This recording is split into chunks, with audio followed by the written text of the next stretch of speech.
Please forgive us.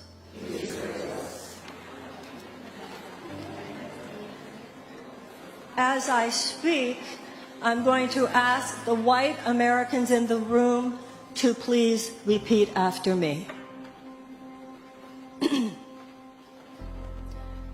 On behalf of myself and on behalf of my country, to you and all African Americans, from the beginning of our nation's history, in honor of your ancestors and on behalf of your children, please hear this from my heart. I apologize. Please forgive us. With this prayer, I acknowledge the depth of the evils that have been perpetrated against Black people in America.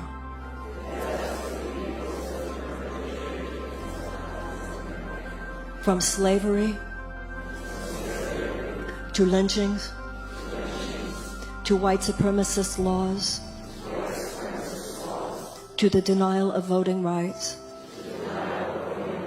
to all the ways, both large and small, all of them evil, all of them wrong, for all the oppression and all of the injustices. I apologize. Please forgive us for the denial of any civil rights,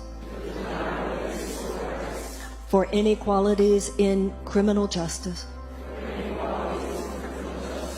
to any instances of police brutality, to the denial of opportunity, for economic injustice, for any ways that a racial element has played into the perpetration of injustice. I apologize. Please forgive us.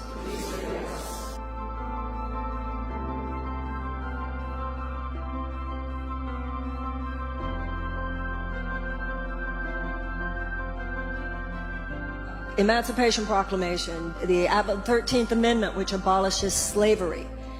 A presidential pen could end, and a constitutional amendment could end the evil institution.